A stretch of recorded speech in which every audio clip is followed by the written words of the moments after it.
You're tuned in to the Binge It Babe podcast with your host, me, Candace Estelle. All right, babes, let's get binging. Hey, hi, hello, and how are you? It is October 10th, I believe. It's October 10th. It's October 10th. Yes, it is. And today we're doing a movie that I love that a lot of people don't, so get over it. Bewitched. Bewitched is a movie that's based off of the TV show of the same name that was from like the 60s, I want to say, maybe the 70s, probably the 60s. And it features Samantha, who is a witch, and she falls in love with a mortal human man. And then he finds out she's a witch on their wedding night. And, hilarity ensues. Ha ha, slapstick, fun comedy. The movie, slightly different, a little bit meta, and it's got my queen. You know who my queen is. One of them, because I've got a billion. But one of my top queens, goddesses, if you will, Nicole Kidman. Nicole Kidman was the perfect casting for Samantha for the Bewitched movie. They could not have done a better job unless they got the original Samantha in her original state from the 60s. That's impossible. Let that woman rest or live or whatever she's up to. Leave her alone. So like I said, it's the 10th. Hey, hi, hello. I've got the mug. I've got the sweater. I did that backwards. Mug, sweater, sweater, mug. I've got the nippiness in the air. And I've got you. And like I said, we're talking about Bewitched with my goddess queen, Nicole Kidman. And Nicole Kidman is one of the reasons you go to the movies. That's why we're here. I love her. I love her so much. It's also got Will Ferrell, who is fantastic. I'm a huge fan of Will Ferrell. I think he's a silly little goofball, and I think he did a great job in this movie as Darren. But the ensemble cast in this movie is also freaking top notch, okay? Stephen Colbert. This is the first time I ever saw Stephen Colbert. He's got a teeny tiny part, but he's still in there. Jason Schwartzman, who does a lot with Wes Anderson. So he's in here. We've got Michael Caine. Michael freaking Caine, you guys. Michael Caine is at the same level to me as like Anthony Hopkins. It's like, boom, two legends that are older. They need to make as much stuff as they can before they leave this mortal plane because I like them both. Michael Caine. And then we've got Shirley MacLaine, who's also a legend. Okay, she's fantastic. She's such a little spitfire, and I adore her. And then we've got Kristen Chenoweth, who's a musical Broadway queen and an adorable little lady. And she was in the show that got canceled immediately, and it shouldn't have because it was phenomenal and hilarious, which is called GCB. It was Good Christian Bitches, and it cracked me up. Also, probably because I'm from Texas, so I definitely understood some of the plot more personally. That show should have never been canceled. It was hilarious, and that was just people up in arms because they, need to separate church from entertainment sometimes. Okay? I said what I said, and I'll say it again. Leave people alone. Let us enjoy things.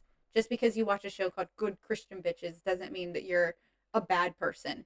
And if you think so, you really need to, rethink your priorities because there are way worse things to make you a bad person.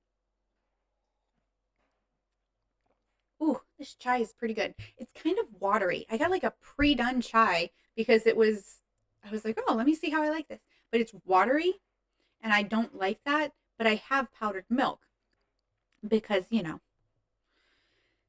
sometimes you're living a life where you need powdered milk. And so I got powdered milk, and then I'll put like a little teaspoon of the powdered milk in it, and it kind of makes it not taste so watery. It's a little more full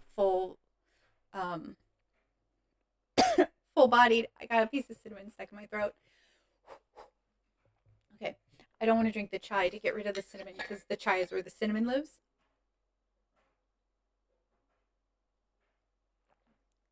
I think that's okay. Okay. Yes. So, and then I'll add a little cinnamon on top for, good luck. And it's delicious.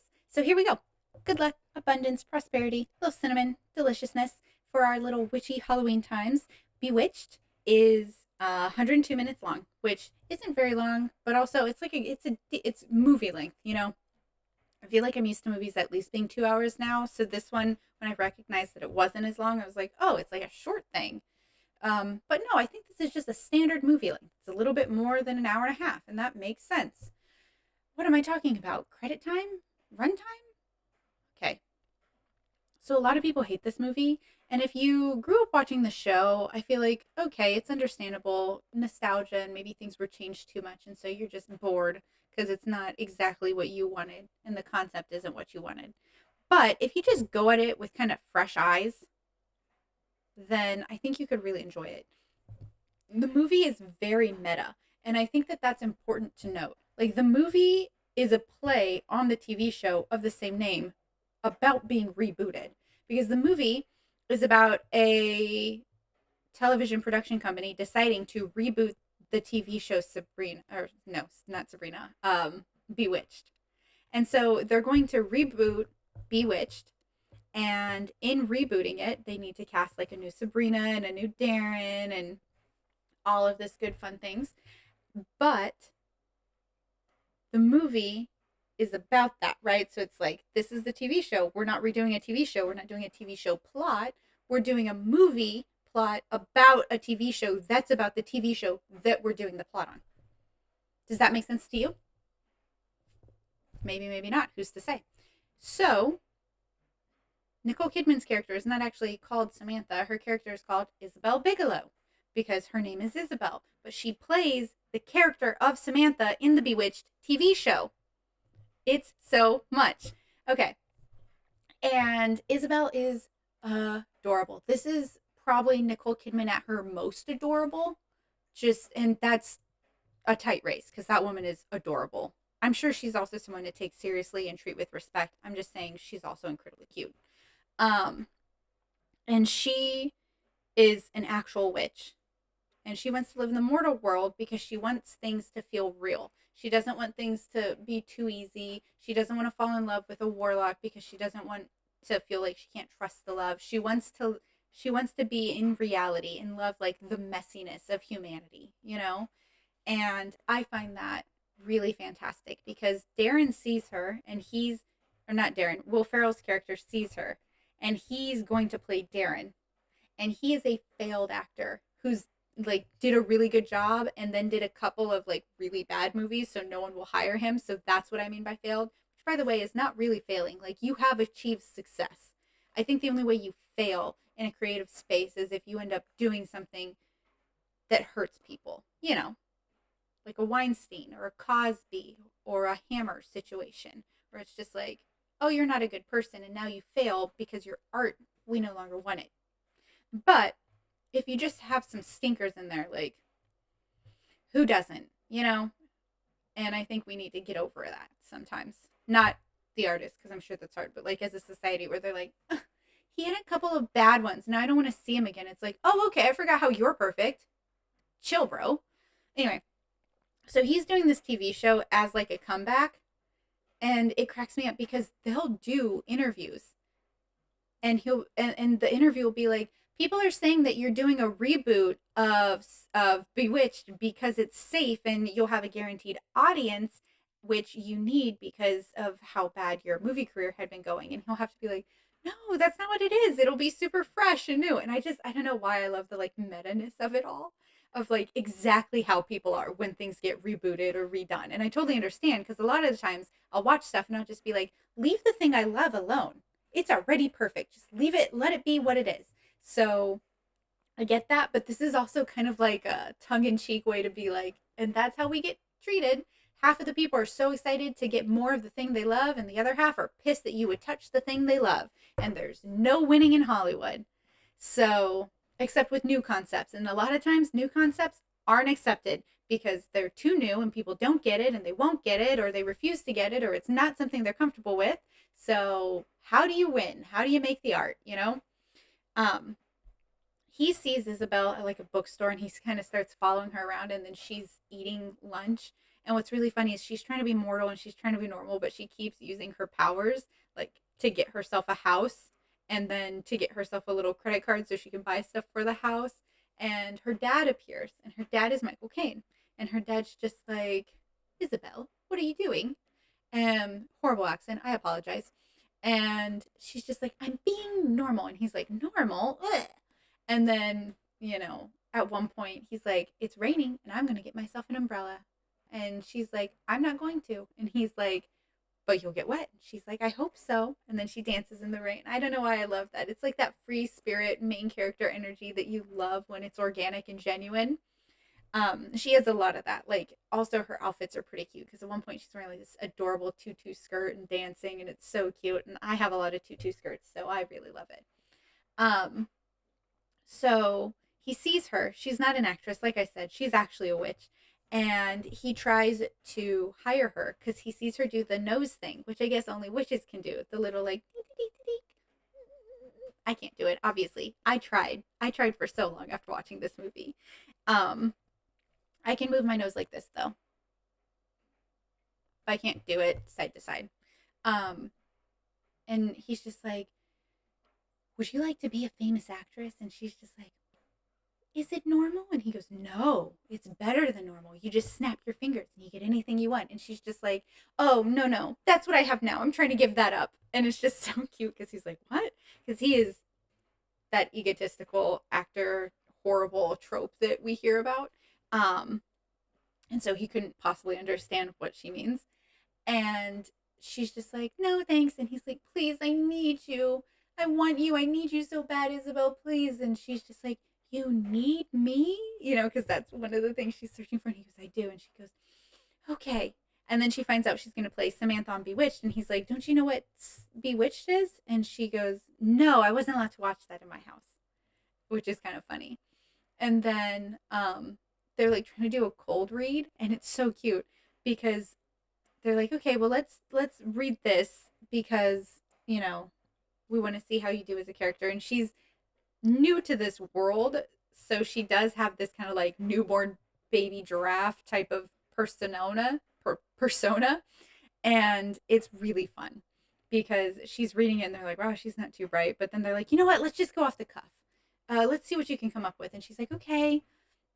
And he goes, so Samantha, I don't remember what he asked, but something about a poison apple. Like, could you just give someone a poison apple? And she goes, oh no, you need a permit for that.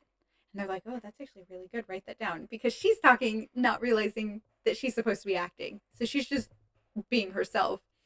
And he laughs and he goes, a permit? That's funny. And then he's like, and do you ever fix any like sports games? And she goes, no, not me, but my father fixed like the 86 Super Bowl. And then everyone laughs. And she's just like, what? Because she's so like naive. Um, Sorry, I'm looking up because my overlord is sitting at the top step staring down at me. Hello, Charlie. Oh, he's so cute. He's such a little loaf. I wish I had the ability to like show you guys, but the camera is on a tripod and I can't move that around to show you. But he's very cute. He just likes to sit up there and stare at me for hours. Anyway, so she gets the job. It's very cute. And then Darren, being that egotistical man that he is, starts getting jealous because people like her so much and his scores are low. So he starts like making them cut all of her lines. So she's barely even in episodes, even though the show is about her. Like, she should be the main character. They're supposed to be like a double, everything I say or want to say at this point is sexual. Because I was going to say double team or double fist. Two-fisted effort. There we go. It's a two-fisted effort. But as soon as he realizes that people like her and people don't like him because he's a jerk, then he gets even more jealous and cuts all her lines, and she gets really upset and leaves the show. And they're like, okay, fine, we'll replace you. You're nobody. But they can't really replace her because she's so good. And then she puts a hex on Will Ferrell's character, and he falls super in love with her. And then she rewinds it because it's way too intense. And she screams at him, and no one ever talks to him like that. So that kind of snaps him out of it. And then they actually fall in love, and it's adorable. And then he finds out she's a witch. And it's just an adorable little meta, bewitched, witchy, adorable little thing. Like, there's a point where he's being an absolute jerk. And so she starts messing with him during takes. And at one point, like he's trying to get his dog back from his ex in a scene, and she's standing there, and she keeps getting the dog to not go to him but to come to her. And I think that's really cute because at one point he's talking about how much he loves his dog, and she hexes him, so he's talking in Spanish and he doesn't understand why or how because he doesn't speak Spanish. So he's like, mi perro es mi favorito. And I remember watching that and just being like, that is so funny to me because he's just like the bewildered look that Will Ferrell's able to give, but while still having to speak fluent Spanish is so funny. It's so cute. I love this movie. Like it brings me a lot of joy, and a lot of people, like I said, hated it. And I get it. I get it in the sense of like it's not what you were expecting, right? It's not just a movie where they took the TV show premise and they made it a movie. But I think they did that on purpose because they wanted to give you something you knew, but also make it different, you know? Because if it's just a TV movie, then it wouldn't have been revolutionary then either. So this is kind of like a new version of it where the TV show still exists. Samantha is still there, but also we have different characters. And it's a little bit more light and real and fun, and I love it. Um I don't know. It's a hit for me. The ensemble is perfect, you know.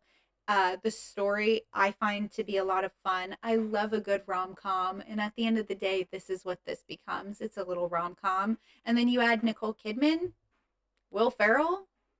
It's perfect. It's wonderful. So like let the prejudice go about the fact that it's not exactly like the TV show. Let that piece slide and just enjoy it for what it is. And I hope you do, right? Because it's a good movie. It's a fun movie. So, goodbye. I will see you again tomorrow, where we'll talk about Adam's family, and then the next day, where we'll talk about something else. I'm trying to think of it. But we'll talk. We'll talk every day this month. You won't have to miss me. You don't have to worry about the fact that these episodes are maybe not as long as you're used to because you get an episode every single day of October. Don't forget to like and subscribe. Don't forget to share. Don't forget to send me kisses and hearts and whatever you want to do as long as it's positive. And if it's mean, keep it to yourself. Go to a therapist. Later, skaters. Bye.